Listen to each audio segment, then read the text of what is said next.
Cool. All right. Hello. That's a nice welcome. Thank you for choosing my talk over the creator. That's very humbling, because I actually wanted to see that one. So if you don't mind, I'm just gonna quickly. No, I'm very happy that you joined. It's a lot of pressure and a lot of pleasure to be here at FMX. So thank you, Maxon, for allowing me to talk to you, to inspire you. It's going to be a wild hour, I guess. We are going to look at mastering the powerful new After Effects workflows using Cinema 4D, After Effects, and of course, some of the Substance tools. And my name is Hranitzky, and I joined Adobe about less than half a year ago. Before that, I was, for over 20 years, self-employed, running my own business, doing motion graphics, being a filmmaker, doing everything that really is fun and a joy to do.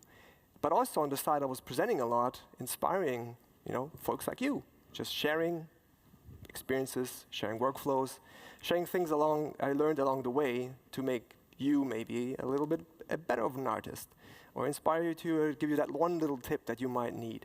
So in my role, that's what I have to do, inspire you guys, give you new tips and tricks. So hopefully, that's what we're going to do in the next couple of minutes.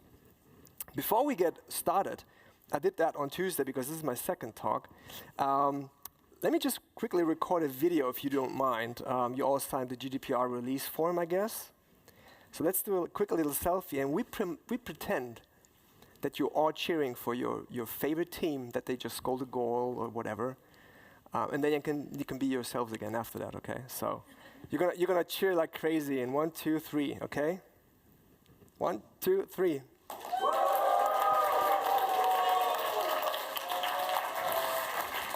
Okay, that's it. Thank you. All right, so let's get going because we have a lot to show. What are we going to look at? We're going to look at Firefly, Cinema 4D, After Effects, Substance 3D, and if there's some time, some Q&A, but also we'll stick around for a few more minutes. So, who of you knows what, actually, yeah, I wanted to show this one.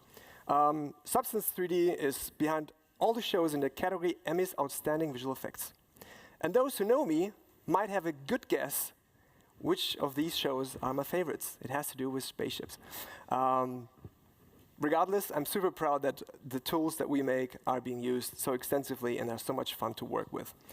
So the next thing I would like to ask of you, who knows what Firefly is? Just show of hands? Okay. Who doesn't know what Firefly is? It's all right. It's okay. I did the same joke on Tuesday. We can be friends, and whatever happens in this room stays in this room, okay? So we're like an intimate little bond of friends. Firefly is Adobe's AI model, so to say, okay? So you can do text to image, but just by writing a prompt. And the good thing about Firefly is that it's ethically trained, with licensed material from Adobe stock or copyright-free material or where copyright has expired. So we're not training on user data and stuff like that, and it's also commercially safe. And I like that approach because it makes things a lot easier. And what I always say is, AI is here to stay, right? So you can love it or hate it. It is here to stay. It's the next evolution. It's the next step. So we as artists need to adapt and look at what we can make out of it and how we can use it to our advantage to become better artists. And this is what I'm going to try to show you today. So there's like one thing that I would like to point out. You might be saying like, oh, AI, is Adobe new to AI? Well, no. There have been many tools, not just Adobe tools, but tools in general, where you might not know that it's already machine learning or AI. And it's mostly assistive AI that helps you to get things faster, to accomplish things faster and better. But there's also generative AI, which is like the thing that is everyone talking about, which allows you to create content from prompts. But also there's an overlap with content and technology that helps it to simplify complex text, gets the results faster, helps in the ideation process and all that, to be able to focus more on the actual creative task that is ahead, getting ideas, getting stuff done. Now, with Firefly, you can just go to firefly.adobe.com and you just write in a prompt. It's made for artists, so it's like very visual. You have sliders, and it's very easy to use. You write your prompt, and then you get something like this. Big Bang Universe, explosion, supernova blast, made out of colorful bath soaps, super detailed, of course. Well, this is how the interface looks like. You can use it for a lot of fun stuff. You know, I made a little card for my dad that is made out of flying sushi. That was a lot of fun. But also you can use it professionally, of course. And there's one thing that has been released not so long ago, which is structure reference.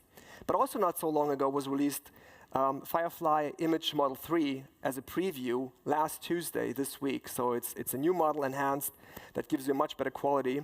But what I wanted to point out is the structure and the style references that you can upload, which is really fantastic because you can actually art direct and feed the tool, you as an artist, and not just let it do its thing for whatever you want, okay? So you can control that by giving it a reference. So how does it look like? Well, this is a scribble of my son, okay? Not me. I can't draw that much better. I used to be able to be better at drawing, but I run this through Firefly, and this is what it comes out. So that's cool. It's the same thing, but it's a different interpretation of it. And you can also run it on your phone. So you have all the power in your pocket to do these type of things. That's amazing, and you have different styles and visual references. But also, if you want to have a quick doodle that looks like this, to visualize something for a mood board maybe, and we all know how mood boards work. Like, you know, you look at frames and images that you find, and you put together something that helps you to tell the mood, tell the idea, not sell that mood board, because actually it's just a mood board for, you know, internal studio work, or you send it maybe to the client, but you not post it or sell it. But you can turn a really crappy doodle like this into something like this that might give you an idea like, hey, let's try a wooden bridge. But how about a stone bridge? So this is super powerful, and it allows you to do a lot of fantastic things. And the good thing is that Adobe is also part of the Content Authenticity Initiative, which has 2,500 members, and which means that all your images you create will be tagged with content credentials, so you can follow and find out that this image that you created is actually AI created. Okay, so it's like a layer of transparency, which is good for a lot of reasons. Deepfakes are one of them. Even if you just like are smart about it and you do a screenshot, and then you're like, yeah, the metadata is gone. Yes, it is gone, but you can also upload the images and the content to cross-check it in the database to see if this image was maybe used somewhere else or created with basically an AI tool, so you can make sure that it is safe. Let me show you a thing that I think is really, really nice to do with Firefly. So let me go ahead and open up that crash site that I've created. So what I did here is I went to the Substance Asset website, and you can if you have a Substance 3D subscription, you have a crazy amount of content that is really good. So let me show you where you find that. So you go to the Substance Assets here. So you can go ahead and browse through that. You have tons of materials, but also 3D models that are incredibly good. So you can browse through that. You will see that you have literally everything that you can just imagine, from little buildings to like all the details, all that you want. So I downloaded that spaceship, and I kit bashed this scene together with a landscape from Cinema 4D. And I was very particular about what camera I use. And for those that do not know, yes, you can change the focal length of the default camera. Okay? A lot of people are using 36mm because it's the default. And you should be very aware of that, because that allows you to, you know, change the appearance of your shot. 28mm has a different appearance than 80 or 120 or 200 or whatever. So I wanted to use like a wide-angle lens, and what I always do is when I'm framing my shots, I always use my composition helpers. And this allows me to use the grid and the golden spiral and the rule of thirds to frame my shots. So I wanted to make sure that the crashed spaceship is here on that end, and a little bit of debris scattered around that landscape, and of course a couple of planets in the background. So I'm rendering like a really like black and white, not great looking image. So I save that down, and basically I want to use that as a reference. So I can go ahead to Firefly, and I can just go ahead and upload that image. So I go select photo, go to reference, and select that crash site that I just created. And I'm going to upload it, okay? So let's pull up the strength. And let's see if I find that prompt that I wrote. It's a new prompt. I was playing around with it. And let's go with this one. Let's see what it comes up with. And again, I'm rolling the dice. I don't know what is coming out of it, but I for sure know that I want to make sure that it is looking, or at least framed the way I wanted it to be framed. Okay, so these are the results. Pretty cool. Okay, wow. Okay, I didn't think of a surface like this. That's also interesting. And it gives you all those different styles. And again, I do not look at this as like, okay, this is an image that I'm going to sell. That would be, I don't know, like cheap and not be something that an artist would do. What I can do is I can treat this as a tool in my tool chest that I can use to ideate better and get going with my next tool, which could be Cinema or Painter or whatever I want to use. Now, that is a lot of fun and for sure something that you should try out. You can also use the styles as a style reference if you want to have something that looks like a drawing or like a painting. Can be even your own, or it can be something that you just want to reference, like a line drawing that you can see here. And then this will have that look. Play around with very easy to use effect settings like bokeh or layered paper and all that. So that is a lot of fun to work with. And I would like you to try it out if you want to, because again, it's a lot of fun and very helpful. These are a couple of more variations that I did before, like desert, just to see how it would look on a crashed desert planet. And again, it's always using that same reference that I wanted to use. Now let's switch gears and go over to Cinema 4D, because I want to talk also about how you can use Cinema 4D in conjunction with tools like Painter and After Effects. So who of you is actually using Cinema 4D? It was like all of you? Okay, who's not using it? Okay, that's all right. We'll get you. Okay. So Cinema 4D has been my tool like forever. It's my go-to 3D tool to create actual 3D content. And then Substance 3D Painter came along a couple of years ago. My dear friend Chan, who is I think here somewhere, said, "Hey, why don't you try that out?" And I was blown away. I had so much fun, especially in conjunction with those two tools. And then add my other favorite application, which is After Effects, and I was just having fun. So you can tell I really love my job right now. It's so much fun to work with. So what I want to do is I want to explain you the general process of how you can go from Cinema 4D to, for example, to Painter and also back. Get it textured and also get the textures back to Cinema 4D to be able to render and use them with Redshift, for example. So now let me close this document. I don't want to save that. I want to look at this Viking helmet. I downloaded this Viking helmet from the Substance 3D assets, and I kit bashed it to be something like this because I think horns are pretty cool. They were lacking horns. So, but let me show you this one first because I want to show you how these assets come into Cinema 4D, for example, when you download them from the Substance 3D assets. So as you can see, there's a lot of meshes. Every little bolt has its own mesh, and there's a lot of them. And I can scroll through that. You will also see I have rivets. The rivets are the other little bolts. I don't know what I call rivets and bolts, but and then you have the frame, another frame, the middle frame, the center frame, and so on. And if we start to look at the UVs, who doesn't know what a UV is? That's all right. Basically, I don't have it prepared, but I can explain it. That was the Easter holidays recently. You have Easter bunny, chocolate bunnies. And if you want to eat that chocolate bunny, you unwrap it, right? So all that UV is there, and that's basically what you have to do.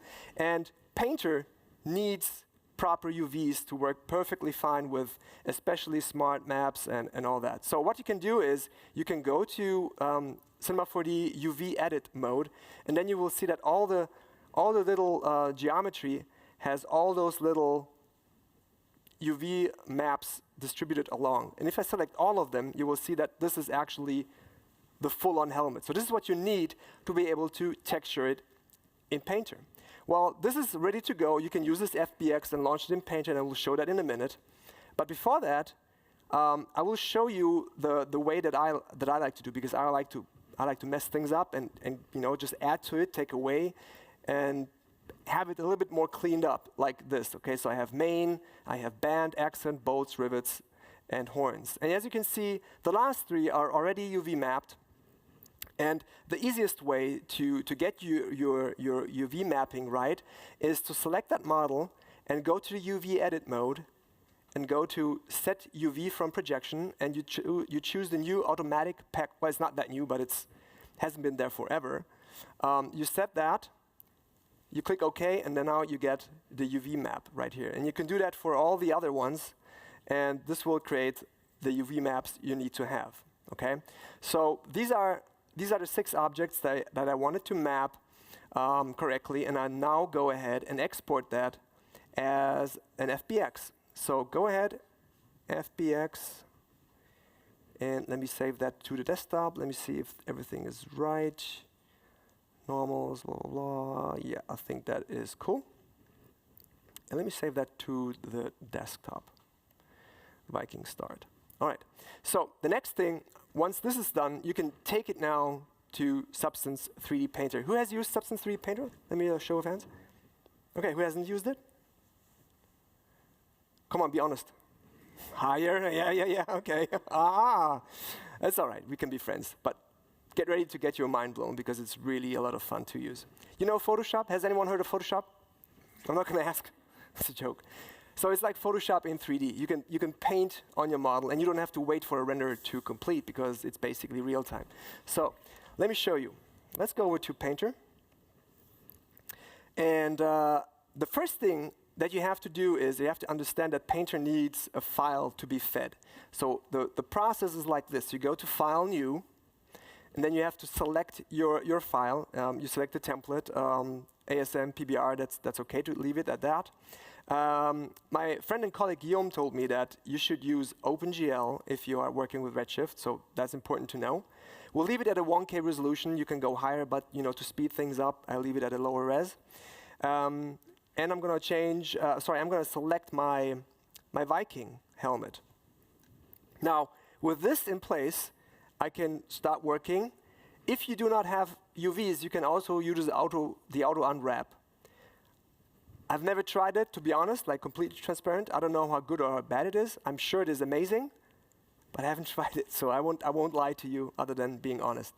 Okay, so let's go ahead and just open that up. And voila, here we see it. And speaking of voila, the roots of Substance is French. Okay, it's a French company, Algorithmic, and that's why they also have an homage to the croissant. So when I click that little croissant button, it's okay. I know, a lot of tools, small button, big impact, right? So that croissant is up there, and that croissant is important because how do you start your day? You can memorize this. Okay, how do you start your day? You wake up, you hopefully have a shower, then you go to breakfast, and I love croissants. With a little bit of honey, it's the best. So I always remember that analogy of like, okay, you start your Painter project with a freshly baked croissant. So you have to bake the mesh maps, okay? So that's why we click on that croissant. We have everything selected. We can leave it pretty much at the default. There's a couple of intricacies that you can watch out for, but we're not going to go that deep right now. But I'm going to show you what it does when you click on Bake Selected. It's going to create the mesh maps at 1K, and it's going to look at the model. It's going to look like where are the edges, the thickness of the model. How does it look like? So it's going to create all of that ambient occlusion, and all the information now can then be used to really go crazy and do wild things in Painter with this model, and I'll show you in a minute. So this takes a couple of seconds to be finished, but once it's done, we can return to the paint mode and carry on with that. All right, so now that it's done, you can already see it looks a little bit different. Now it looks like it has AO, and so you can tell, no, nothing looks fancy in terms of distorted things. And how can we start? Let's go ahead and start from scratch so you understand it a little bit better. So I have that frame, and I will use that frame as, as our starting point. Or actually, yeah, let's use that frame. I was just thinking of using a different model, but okay. On the left, you have your, like here on the left, you have all your tools. Here you have your asset library that you can choose from. And on the right, you have the actual model list. And for your understanding, it's important to see how Painter is using it. You see like six sections, okay? You have the rivets, you have the horns, you have the frame, you have the bolts, the band, and the accent. I call it accent, the middle. And if you look at Cinema 4D, that's exactly what we have. If you look at all the materials, let me just switch to the standard mode so you can see it a little bit better. It's also for the back row folks down there. So you have 6 materials, and those 6 materials are assigned to their specific models. Okay, so this is like how I love to work. So looking at that, this is exactly referenced here. Now, how can you actually start painting? I'm sure you're all like giddy to get started. So let's go ahead and choose the frame. And I'm going to go ahead and look at this section here, because at this section here, at the base color, let me twirl that open up a little bit for you. So you will now see that this is how it looks like. Let me rearrange it a little bit. I'm working on a pretty low resolution here. So now I'm going to do a new color with the bucket tool.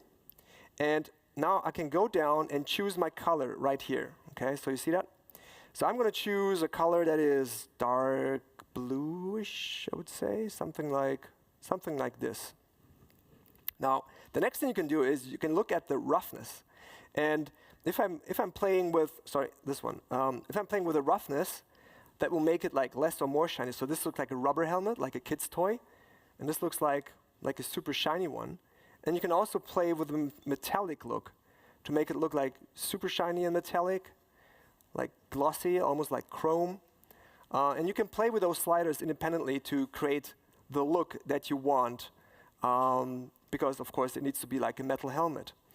And you would say, okay, this doesn't look too great. Speaking of looking, you can also use that tool here, go over here and see the environment opacity, because it's like an image-based lighting. You can change the exposure if you want to. You can also blur the environment if you show that, so you can actually see it. And of course, you can rotate. You can also hold down the shift key and rotate it around just to see it, how the light will play and interact with the textures you're doing.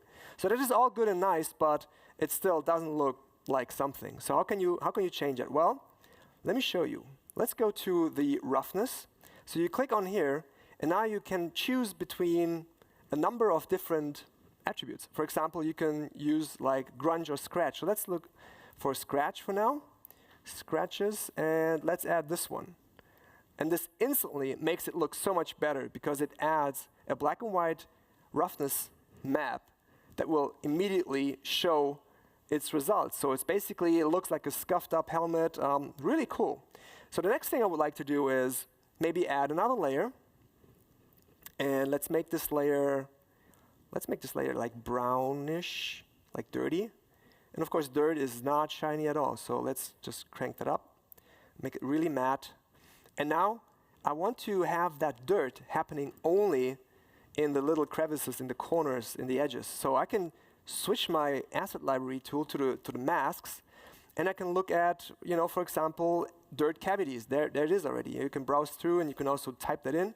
But dirt cavities is something I would like to use for this one. So I can drag and drop that right here. It actually shows you that, okay, you cannot do it here, so let's do it over here as a mask. And as soon as I let go, this will create a mask around that, and it allows you to basically use that mask builder to have more or less dirt and more or less contrast. And you can play with that, and as you can see, it really goes only into those areas where actually dirt would sit, because it's understanding the geometry of that. And it's all parametric. It's super nice. And of course, if you want to have like a layer that you want to paint in, you can always go ahead and paint on that layer and get rid of that mask if you want. Let me just switch that. Oh, let me add a new paint layer in this one. Does that work? Maybe I misclicked somewhere. But anyway, you can mask out those things if you want to art direct it with, someone that is sitting next to you and it says like, yeah, I don't want to have dirt there, but I want to have dirt there. And in fact, let me show you with the accent, because it's a little bit more visual. So let me just do another material and go ahead and make this a little bit of a different color, almost like a bronze. It's not going to be the best material. I'm going to be really quick. Something like this, maybe. And then we go to the grunge map, roughness, and add grunge for that matter. So let's see how that looks like. Maybe this one. Yeah, that looks nice. See that? That's pretty cool. And now, for this one, I can either choose a smart material that we'll show you in a minute, or again, I will do a new one and make this like really, really shiny, like metallic. And now going back to my masks, I will use something that is edge damage. Okay, I will use edge damage. Edge is dusty. Let's see which one we use. Gun edges. I like this one. This one is pretty cool. Okay, so look at that. And it's all parametric. So going into the mask, you can go ahead and say, I want to blur it a little bit. I want to have more or less, like really battle damage, just like that. And again, let me add a paint layer and let's see if that works now. Yes. So I can invert the paintbrush to, like just in Photoshop, black and white, so you can paint with black or with white. You can hide or show things. So if you don't want to have this shown here, because, I mean, why would you? You can do that. Or you can say, like, maybe here I don't want to have any scuffs, only like really on the edges on the outside. So you can completely go in. And again, it's all parametric apart from the paint. But then again, the paint is, of course, selectable. And you can paint over in white to get it to the other side. Play with different texture settings just to dial that in. Or you can be like really, really smart and use smart materials, because if we go to the smart materials, you will see that you have a ton of materials that will actually be dynamically reacting to your model. So creature teeth is super nice for horns, so let me just do that. If I apply that, you will see that it gives you this nice look, a little bit of more of a dirt area here. Let's see what else we can use for metal. I think this one is pretty cool. Steel medieval, that's pretty nice. That already gives you this look that you can see here. I think that's really cool. So this is the way I basically textured this model. Now, there's the next step where you would go like, okay, so this is final. Actually, let me show you the final, because I'm not so sold on this one design-wise. Is it this one? I think it's this one. Yeah. So this is the final one. Spend a little bit more time than me showing and talking over it. So I like this one. I want to get this now to, let's say, Cinema 4D before I show you how to get this straight to After Effects, because it's a lot of fun too. So how can you get this to Cinema 4D? Well, you have the geometry, the model, but now let me show you how you can get the textures ready. And there's multiple options of how to export your textures. You go to File, Export Textures, and now you get this dialog. So the default would be you can export like JPEGs or EXRs or PNGs or whatever you like. You can choose whatever you want. Or you can choose a preset, and there's like a Redshift RS preset here that you can choose. This allows you to make sure that it's compatible with Redshift and it's rewiring all the different channels correctly.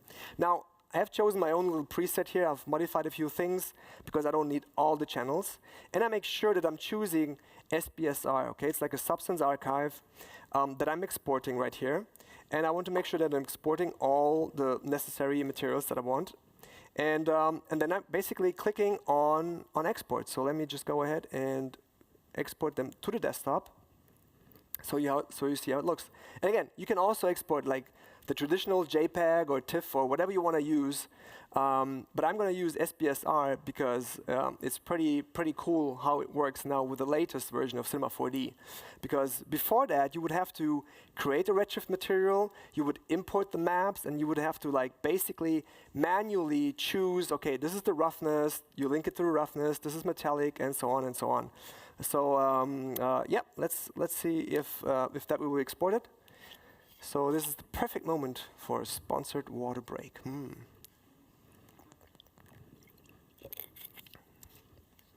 Oh, damn, I clicked on 2K. That's why it's taking so long. Okay, this will take 92 seconds because I mapped it out before the demo. And it took like 38 seconds for 1K. I'm like, okay, bear with me. We'll have better quality eventually, so. Okay, it's almost done. Note to myself, think of a joke you can tell while exporting in the 2 of a high-res format that you didn't want to export. Anyone? Do you have a joke? No. That was a good one. Really bad at joke. Okay. All right, so let's see. It was fun also. Guillaume put it out to me like, hey, Robert, why do you export in 2K? You should use 1K. And I was like, is it so much faster? He was like, yeah, it is, because of course. And I didn't think it makes that much of a difference, but it is actually. So next time I will watch out to make it 1K. Maybe my preset was at 2K. Maybe that's why. OK, now let's go over to Cinema 4D. And now that I see my helmet, I can also show you my desktop where all the exported Substance archive assets are, the materials. And let me see if it's finished. Yes, it's finished. Let me cancel. And what I can do now is basically I can go in and go to Cinema, open my materials, and drag and drop them in, just like that. And now while they are being populated here in the material window, you can double-click them, and you can check out the node editor and see that all the corresponding channels are correctly wired. So that is really cool, because before that, for me, it was like, oh, I have to rewire everything. And I'm not a node lover, OK? So I'm more of like a layers person. There's like two types of persons in the world, layers and nodes. We don't want to go down that road, but I need to get used to working with nodes more, I know. So now all that is in, all we have to do is click and drag them onto this. Let's add it to the Viking band. Let's add it to the bolts, the rivets, the horns, and the frame. I recalled it main. So that's it. And now you can play and work with that in Redshift. And the good thing is, if you look at the materials, and if you open up the materials, with some of the materials you even have options to change them, which I will show you in a minute.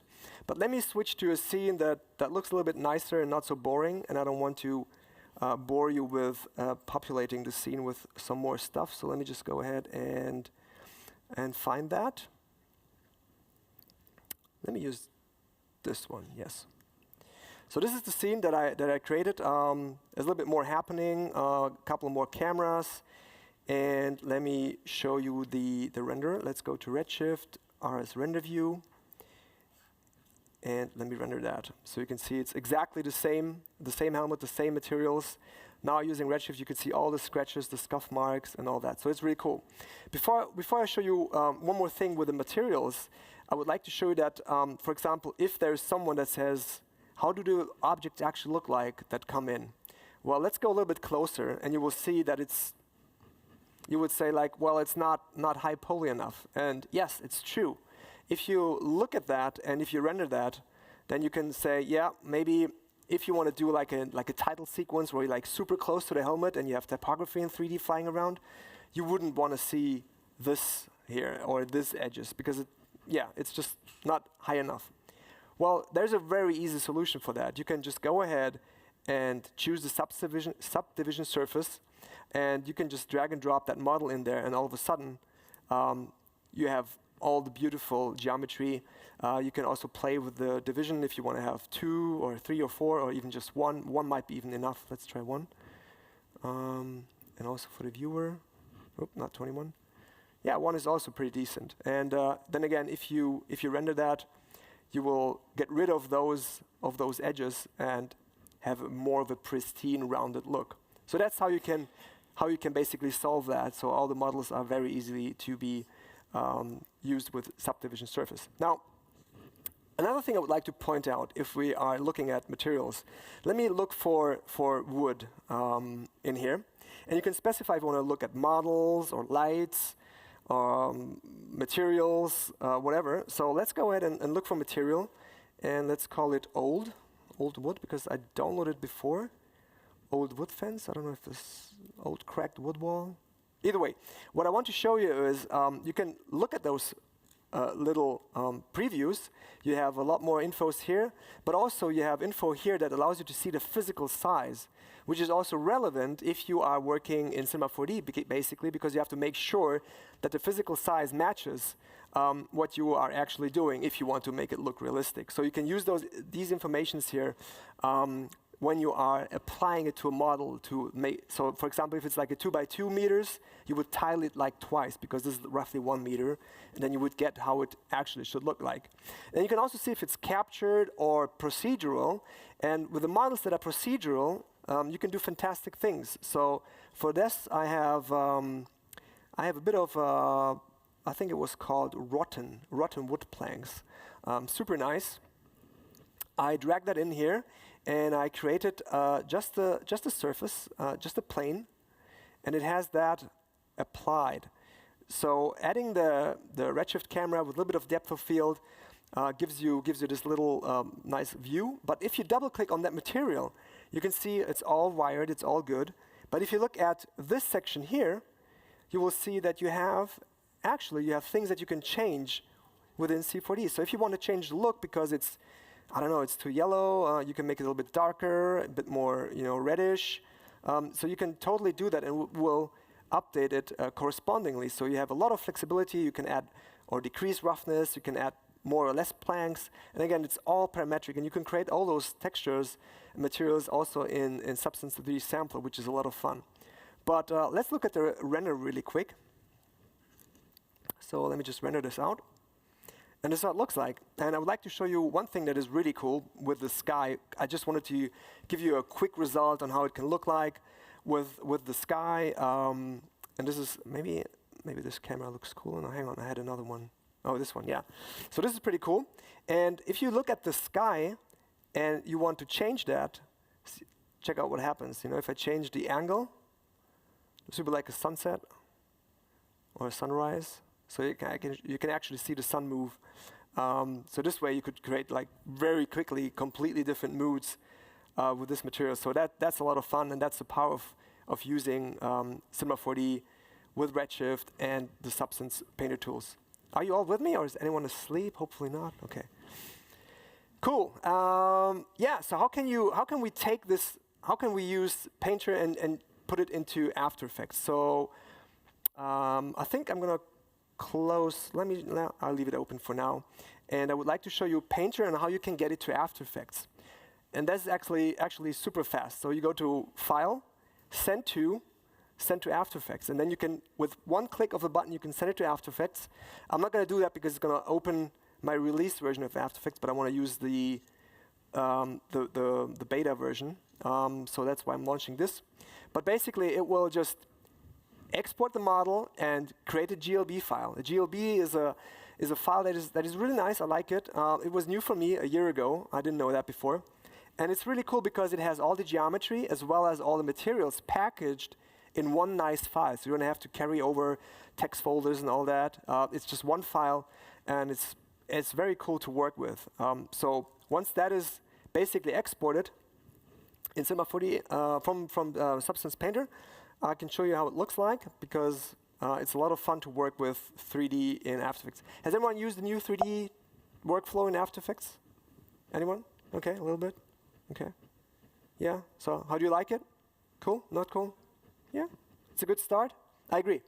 The thing is, it was just released like less than a year ago. Adobe is working really hard at that, and I'm super proud to be able to help the team to make this even better. So if any of you have feedback, let me know. We as Adobe, we are really happy to hear feedback, and you don't need to sugarcoat things. Give it to us, let us know. It's not like a wish list where like, this person asked for this, next day it's done. Okay, this is not how it works. But Adobe is really keen on listening to your feedback and to take it seriously to make the tools better for you. Now, with that being said, let me show you how this Viking helmet can look like. So I have the Viking helmet right here.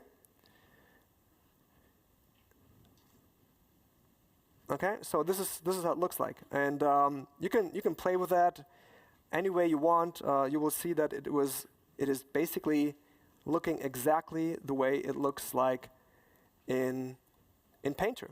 So it's with one click of a button, you'll get it into After Effects. And you're wondering, what else can we get into After Effects? Well, you can get OBJs in there as well. OBJs, you can find those, for example, on Adobe Stock. So if you want to be really quick, you can download those, or create your own OBJs and upload them into After Effects. But you might be wondering, what is it that you can do with After Effects and 3D? So let me show you a couple of examples before we get into a lot more detail.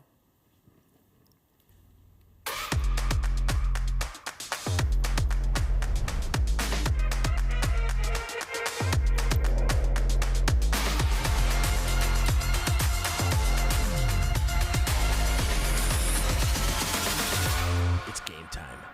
Of course. So I did that. It's more like a motion graphics thing. It's what I've been doing for so many years. So the team at Adobe, I wasn't part of Adobe back then, so I was freelancing for them. They asked me to create that commercial. You know, like I had like a first access to the 3D engine, so it was like a huge honor to play around with that, to see how far can you push it and how can you create something like this. And to be completely clear, it's not about replacing C4D or Redshift or whatever, any other tool. It's about being smart, again, like before, like I've been telling all day long, be smart to choose the right tool for the right project. Because if you look at the normal 3D workflow, it's like, okay, you do something in, let's say, Cinema 4D, you texture it in Painter, of course, where else? Then you put it back in, you will animate, you will light, you will render EXRs, and then you take it to your comp tool, which is, of course, After Effects. That's the moment you say After Effects. And then you put it together, and then what happens? The client calls and says, I like it, I don't love it. Can you change this? So all of what I explained goes back to the start. So you change the model, you change whatever, you render out EXRs, you re-import them or replace them, and you comp. And so it takes time. But in a workflow like this, where you have all in After Effects, you can just really quickly replace something or just change the angle, and because you comp and light and animate and render it in one go, it's a faster result. Now, this is more like a motion graphics approach, and there's also more like a filmic approach, and I'll show you this one here.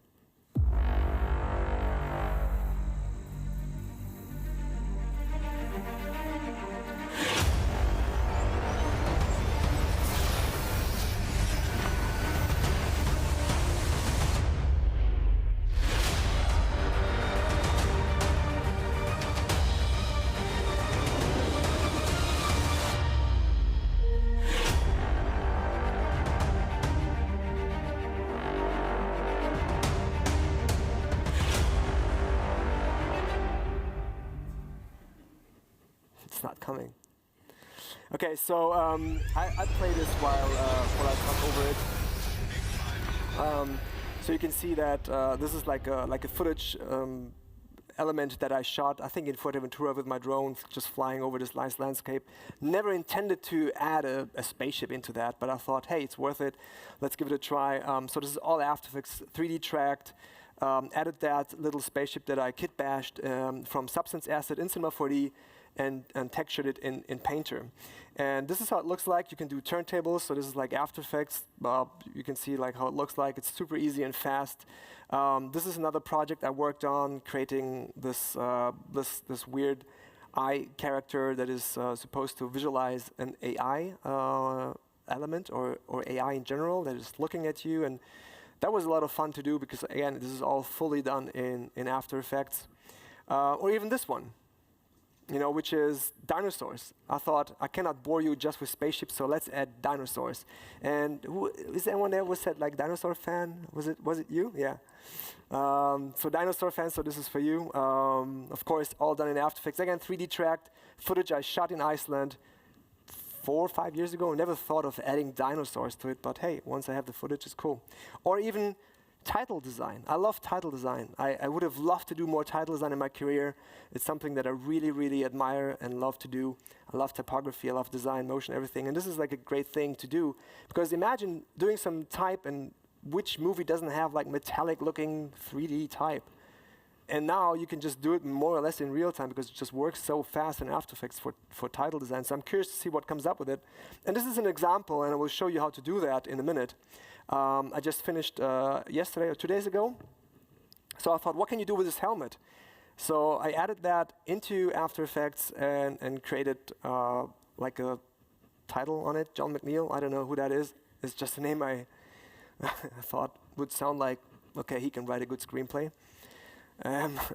So yeah, something like this, like literally took me, I don't know, like 10 minutes or so. It's super fast. Like bam, bam, bam, done. Add a little bit of bokeh. And Dylan Sisson, I don't know if he's here, he did like this fantastic joke yesterday in his Pixar talk. Okay, bokeh, So I love bokeh. Who doesn't? So let's check it out. We have about 15 more minutes, so we can have some fun. So for example, you might be wondering on how can you get that spaceship in from a painter? Well, the thing is, everything that is 3D will come in as a single object. And you might be wondering, how can I make the wings fold? And for those, has anyone seen my talk on Tuesday? Okay. So this might be a little bit boring. I appreciate that you're here again. So a lot of love, thank you. But I've shown this, and I will be really short because I want to explain it because I think it's so important. Let me try to launch Stager while I talk over that, because I want to explain so you know. Well, you can take your multi-object model from Painter and put it into Substance 3D Stager, okay, which is another tool by the Adobe team that allows you to actually stage your objects and render them. It's more like for, like product display. If you want to have your nice design on a table and you just want to have like a single shot of that, you would do that in Substance 3D Stager. And but it also allows you to actually take that model and take it apart basically by exporting separate selected elements. And that's the secret to that. Okay, I didn't show this part on Tuesday. I just explained it, but I actually will show it to you now. Let me just load it up. We'll take a moment. It's quite big. And once it's up, I will show you how you can select individual models and export them separately. I'm sure you can do that also with Cinema 4D. I have not tried it, to be honest, because I wanted to give Stager a try on how can you get that workflow within the pipeline of Substance tools. So once that is done, note to myself, think of a second joke while Substance 3D Stager is loading the model. I'm doing this all live, okay? So hope no one is complaining. All right. Drum roll, compiling shaders. This may take minutes? No. I do not have minutes. No, it doesn't take minutes. It's super fast, actually. Ah, see? There it is. Okay, so here's my model, and as you can see here, it is broken up into main gear, wing 1, 2, 3, 4. So I basically was already thinking about what do I want to animate, like the landing gear, the flaps, and so on. So what you can do is you choose that particular section, main gear or wing for that matter, because you can see it better, and then you go to Export, Scene. And now it's important to make sure that I prefer GLB, so I'll select GLB. Selection, scene, or select object, you have to make sure that you choose selected objects. And then you do not center them because you want to keep them at the position where they are.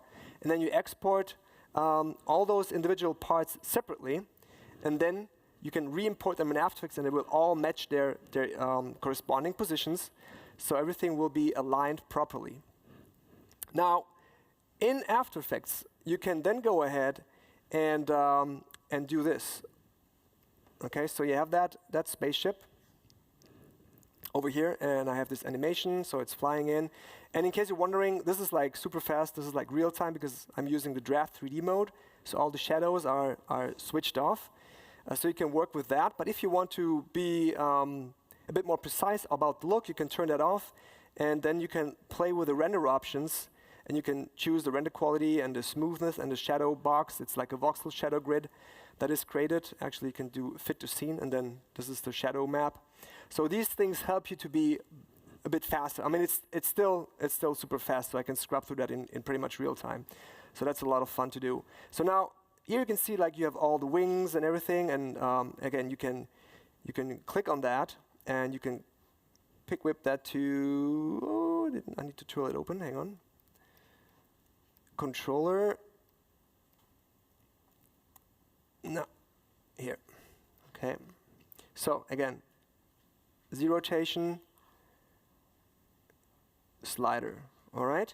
So now that allows me to basically control that wing. Okay. It's a friendly spaceship. It's not a deadly spaceship. You would not do this. Okay. So I'm just copying pasting that really quickly. So again, Alt click. Copy paste, Alt click, copy paste. Now, see that if I want to open and close this is what's happening. It's not quite what we want, but there's an easy fix for that. I wasn't great in math, but I know that if you multiply something with a -1, it will turn it around to the other side, right? So that's very straightforward. So let's see, this one also needs to be multiplied by -1. And there we have it. And now we can animate all we want very easily, keyframe it, make it smooth, and then the spaceship is landing. So that's nice. Now, do you want to see how you can, in Painter, how you can add like a special effect to the spaceship? Yes? No? Yeah. I love how you excited you are. I feel the energy coming back to me. You know, it's like, whew, yeah, they really want to see it. Actually, I want to do it. I want to show it. It's a bit more spontaneous now, so I might embarrass myself completely. But I want to show you the spaceship because I love that feature. You know, so you can rotate it around. And one thing I learned is you can hold down the Shift key, and it will snap in different orientations. So that's a good, neat trick. Looking at the body accent, I want to do a new paint layer. Okay, so I want to be able to paint here. And one thing that is really cool, and this is just like an extra for you guys, I can look for laser. Okay, laser impact. Oh yes. And I want to make it look more realistic. I added a couple of them here, and let's go ahead and make this black as a color. Maybe not that black. And it's not shiny because, of course, wow, this is such a real resolution.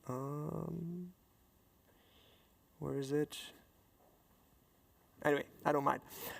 Okay, so what I want to do is I want to add laser impacts on the wings. So what you can do is now, watch this. Pew! You don't have to do the sound effects, okay? So it's completely mandatory for me, but so that's really nice. And it's like a particle simulation that is running. And that is amazing because you could also combine this with a bump map so it's actually dented, and this is just so insane, and I love it. I could do this forever. Maybe I will do this. And also if you go to the body, let me just add a new one here and do the oil leak. It's just so much fun. So you can paint that, and the oil leak will just drip down because the engine is leaking. It's like a crappy little spaceship. But as you can see, it's so much fun to work with that. I'm going to quit Painter now because otherwise we're never going to be finished. Because I wanted to show you a couple of more things on this one here. So let's look at this one, and I would like to show you how I'm basically comping everything together with a couple of more things that actually will help you to integrate it better. So for this, I have pre-rendered that because I use like a high sampling rate, and I don't want to bore you waiting for that. And I'm just going to hide a couple of effects that I added for this one. So it's just my pure little spaceship as it is. It's animated. It's flying out just like that. And if we look at that shot and I switch off that layer, you will notice a dramatic change in the look. And the reason why is called SuperComp. And SuperComp is one of my absolute favorite plugins from Red Giant, Maxon, which allows you to comp things together very easily. Now, how does it work? Let me start from scratch for you because I think it makes more sense. Let me create a new layer, call it Super Duper Comp. It's the new version. And then I'm going to look for a SuperComp. And it launches its own user interface. So here's Super Duper Comp. And basically, hang on.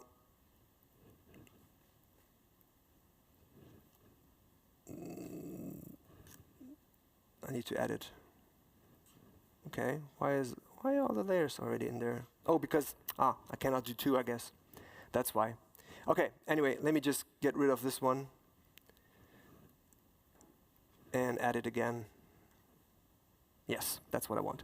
Okay, so this is how you start it. It's empty, and you can add your background, and I will add my spaceship. Okay, so I have these two elements. I don't need this one here. And what you can do now is you can click on that plus, and you will see things like color correction, edge erode. It's super helpful if you want to integrate film footage, but also things like light wrap, or even let's do color correct because it's so much fun because actually you will see what it can do automatically. So color correction, and you can say match background, and as soon as you do that, it will match the black values as well as light values. So it's matching the light. So of course you can do it manually, but hey, you can be smart and just save some time and do that. And of course, you can change it if you want to have the black levels a little bit darker. Maybe I want them a little bit darker because you should match it to the black levels of what you have in the shot. And of course, you can go ahead and add a little bit of diffusion, which is really nice. See that? And you can always show it with or without. And the diffusion just helps it to integrate it much, much better. Now, if we go to a segment that is more in this direction, you will see that it stands out like a sore thumb. Now, for this, I love to add light wrap. And if you add light wrap, you can see how it just completely changes the appearance. If you go a couple of frames forward, you can see that it's adding more light wrap here because it's lighter here than here, for example. And of course, you can play with that. You can reduce the amount. So maybe it's a little bit too strong. Maybe the size is a little bit too strong because it's a smaller model. So this will help it to integrate it so much better. And basically, that's how SuperComp works. And again, if we look at without, oops, let me just make it in the proper layer order. So this is without, and this is with. Oops, wrong layer. This one. Okay, so without. And this is like so much fun to work with, and again, just totally worth it. Now, the last thing I would like to show you here is the Viking helmet again. So we are going full circle. I need about 2-3 minutes for that. So we have that Viking helmet, and I added the helmet right here. So nothing happening. It's not animated yet. But I would like to have the 3D depth data to create that nice depth of field. So how can you do that? Well, this has been added. This is part of the beta. I'm using the beta. That's why, because I wanted to show this. Next to having animated GLBs in there, like the dinosaurs, you can also have depth of field that is, again, still in beta. So how can you get this working?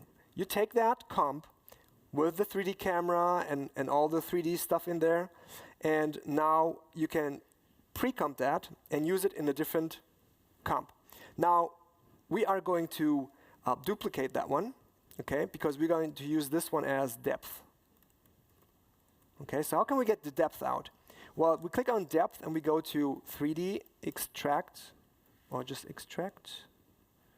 3D channel extract it's called, okay? So we click on that, and bam, you already see it's giving you a black and white map, a grayscale map of the depth. So it's recognizing the map, and you can, of course, play with that to make it more or less impactful. So you can play with so everything that is white is close, everything that is black is far away, and you can play with that black point to make it more or less impactful. Now, how can you use this? Well, if you go back to this layer, then we can use the built-in effect, which is camera lens blur. So you apply that, and you have to make sure that you are choosing the proper depth layer. So this is the depth layer, and then of course you also have to make sure to specify effects and masks, because we added an effect to that, which is the 3D channel extract. Now with this in place, you can go ahead and really crank this up, and also of course you can choose wherever you should be with the focal distance and what should be in focus or out of focus. Now this works nice. Honestly, I prefer a third-party plugin, which is called Frischluft. It's called Frischluft Depth of Field because it gives you a bit more of control, okay? It's not a free plugin, I must say. So again, let's choose depth. Let's crank up the radius. Oh, we have to make sure that we are using effects and masks. Yeah, like that. And now, for example, I can pinpoint where I want to have the focus. So you can have like focus pulls going from the front to the back to the horn here, and then everything else will be out of focus. So that's a cool way to work with. And of course, you can make it like a hexagonal out of focus. So you can use the iris facets 6 and roundness none, and crank this really up, just like that. So you get those hexagonal shapes that looks really nice.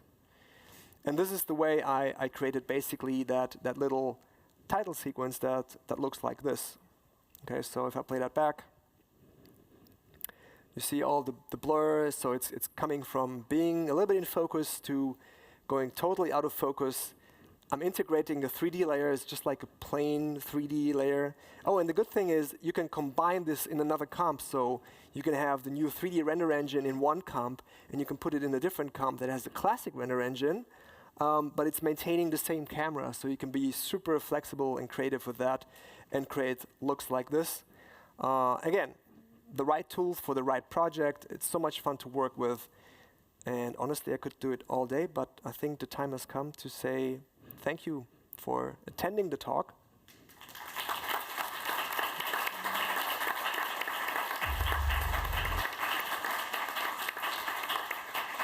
Now, feel free to follow my YouTube channel.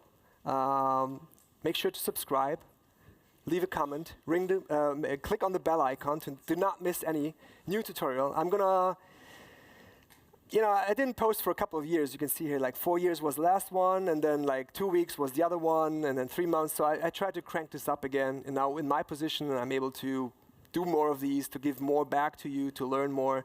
So again, you don't have to. I mean, yeah, to be honest, you have to subscribe. So let's get this out of the room, okay? I would appreciate that. I'd love to give back something to you. It's free, it's unmonetized. But there's one more thing, actually 3 more things that I would like to share with you because you're such a nice group. There's going to be a new bundle announced, not yet, so it's super special. It's not active yet, but it's coming, which is going to have Maxon 1, Substance 3, and After Effects all in one for a nice price. I don't know which price it will be, but I'm sure it's going to be nice. It's for sure all my favorite tools in one thing. I mean, this is like, if I would be not working for Adobe, I would certainly go for that because it's an amazing deal. Watch out for that coming May 2nd. And if you want to register to win a Maxon 1 license, you can do that if you scan this. Maxon told me to show this, so I don't know, like I think I have to abide and, That's right. I mean, is there anything better than winning, Yeah. So, again, feel free to reach out on Instagram or chase me and any other socials. Thank you so much again on behalf of Maxon, FMX, and Adobe. It's been a pleasure. Thank you again for coming to my talk and not the creator. It's a great movie. Let me know if you hear how it was. But so thank you again, and have a wonderful time. Thank you. Do we have any questions? Do we have time for questions? There's nothing in the room, I know. Like a few minutes. Like 2, 5? A few, 5 minutes. Any questions? Anyone? Yes?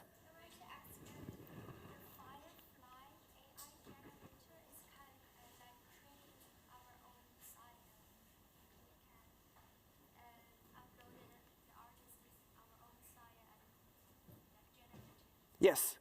With Firefly, you can the question was if you can upload your own style. Yes.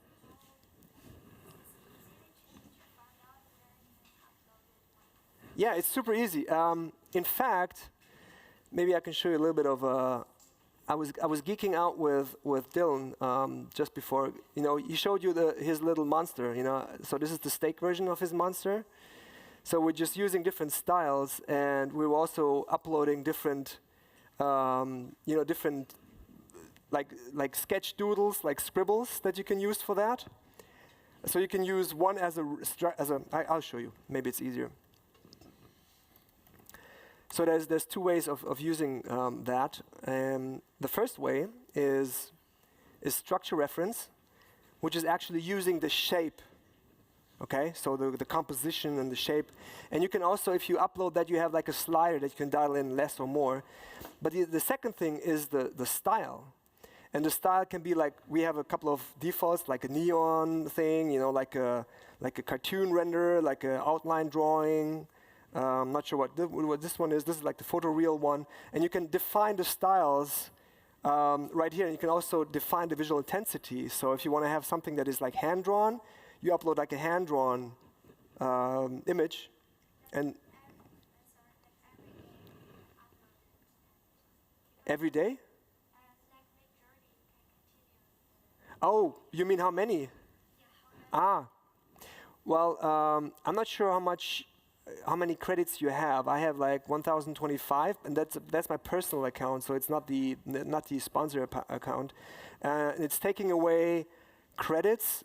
I would be lying if I could say how many credits it takes away per each iteration, but I never reached my limit, so I don't know how much you want to create, but it's a lot for now, so you can play with that.